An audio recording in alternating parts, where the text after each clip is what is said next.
बंधु, हमारे यहाँ हर चीज के मंत्र हैं।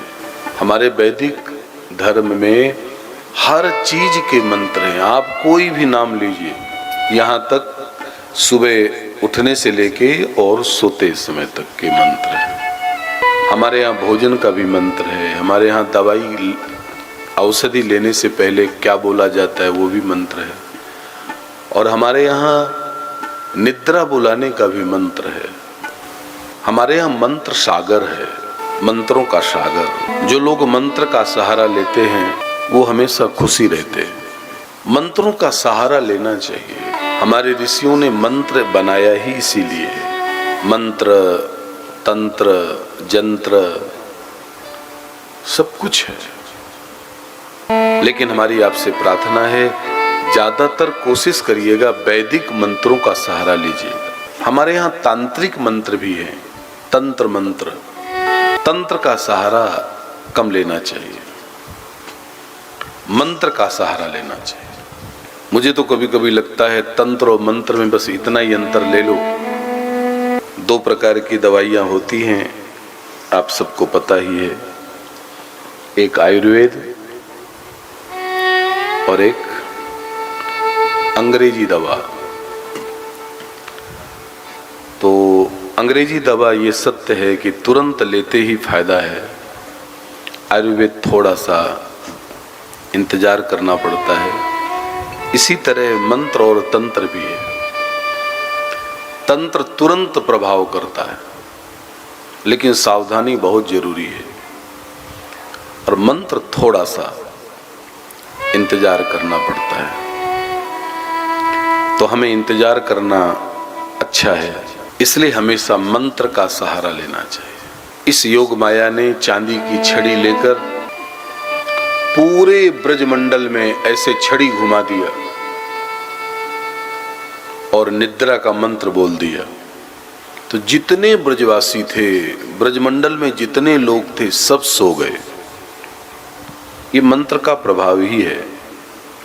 मैं जान करके ये मंत्र यहां से बोल नहीं रहा, क्योंकि वैसे परेशानी है। बोल देंगे तो उसका और प्रभाव पड़ेगा। लेकिन आप विश्वास करिएगा, मैंने कई बार प्रयोग किया अपने जीवन में।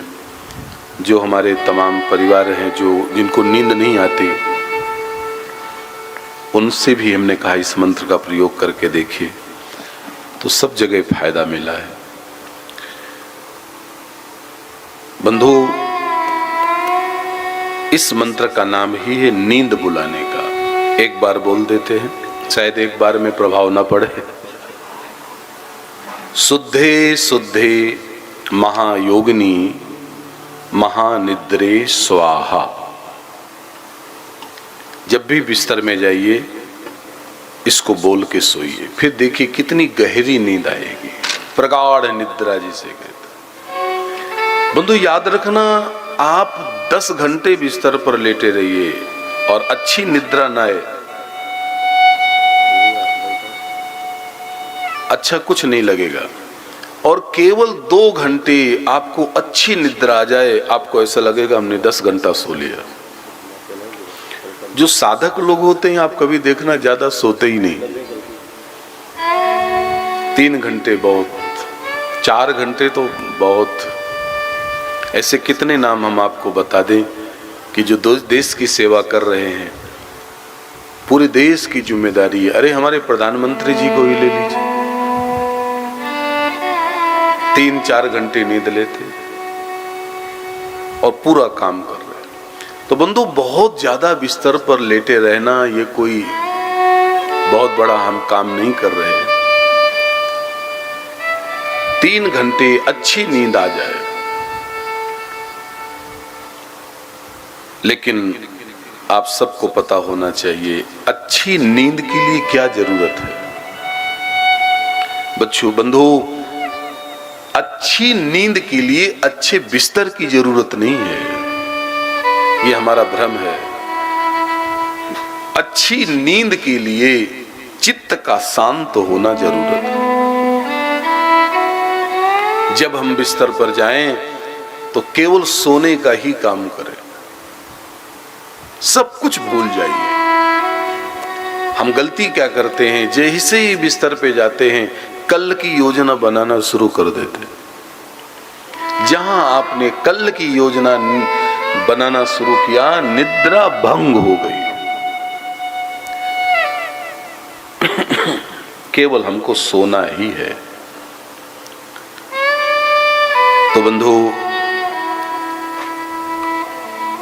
भगवान ने पूछा कि कौन कौन सो गए? बोले पूरा गांव सो गया। भगवान ने कहा गांव तो सो गया, ये बताओ हमारे बाबा सो गए कि नहीं, नंद बाबा? बोले हाँ देखता हूं, देख कैसे सोए कि नहीं सोए। बोले हाँ सो गए।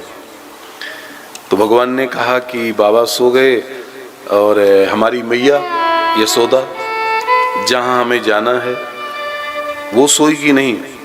अब देखिए दुनिया का सबसे बड़ा आश्चर्य, आपको भी सुनकर के ताजुब होगा। भगवान कह रहे हैं कि मैया को सुलाओ। किसको? यशोदा को। और यशोदा को प्रसव है, बस 2-4 घंटे में प्रसव होने वाला है। ऐसा कुछ संकेत हो गया मैया का कि बस 2-4 घंटे में बालक होने वाला है। अब बताइए, भगवान योग माया से कहते हैं कि जिस माँ को प्रसव होना है उसको सुला दो। असंभव। लेकिन वाह, भगवान की लीला तो देखो। योग माया ने कहा ठीक है मैं सुला देती हूं। और बंधु, भागवत में सुखदेव जी स्वामी कहते हैं कि नंद ब्रजम सौर्य रूपित तत्रतान गोपान प्रसुप्तान उपलभ्य निद्रया सुतम यशोदा। श्लोक सुनिए, सुतम यशोदा शयने निधाय सुतामुपादाय पुनर्ग्रहानगात न तल्लिंगम परिश्रांतम निद्रया पगतस्मृति। लो, अब तो सब कुछ बिगड़ गया। बिगड़ गया कि नहीं? अभी तक सुनते थे कि जो जागत है सो पावत है, जो जागत है। अब तो उल्टा हो गया, जो सोवत है सो पावत है। बंधु, सोती हुई यशोदा अचानक जगती है और अचानक अपने बगल में सुंदर सा बालक देखती है। ये बालक कौन रख गया? माँ यशोदा जी के बगल में ये बालक कौन रख गया? माँ तो सो गई। बंधु, वही वसुदेव जी मथुरा वाले, वो अपना बालक माँ यशोदा के बगल में रख गए।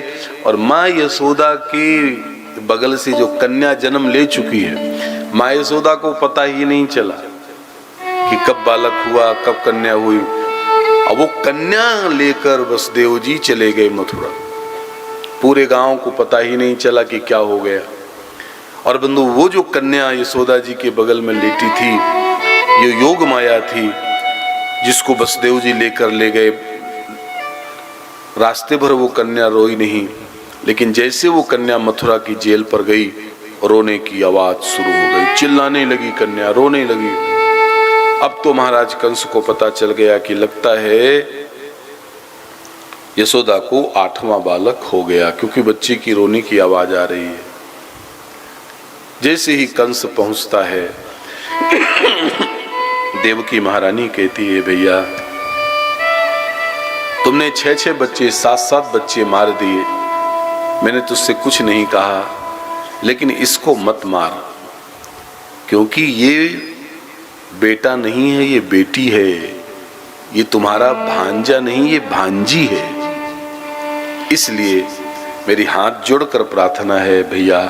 बहन प्रार्थना कर रही, जरा सोचिए भाई से, कंस से, कि इसको मत मार। इतना निर्दयी था कंस कि बहन रो रही है, अपनी बच्ची को चिपका करके कह रही नहीं इसको मत मार मत मार, लेकिन उसने जबरदस्ती अपनी बहन की गोदी से, छाती से उस बच्ची को छीन लिया और अट्टहास किया। राक्षस लोग जैसे अट्टहास करते हैं, और देवकी के सामने ही धरती पर पटक कर जैसे उस कन्या को मारना चाहा, तो वही कन्या कंस की छाती पे लात मार करके आकाशवाणी किया, दुष्ट तू मुझे क्या मार पाएगा, तेरे मारने वाला तो ब्रज में पैदा हो गया। और बंधु, वही कन्या है जो विंध्याचल पर्वत पर अष्टभुजा धारण करके आज भी विराजमान है।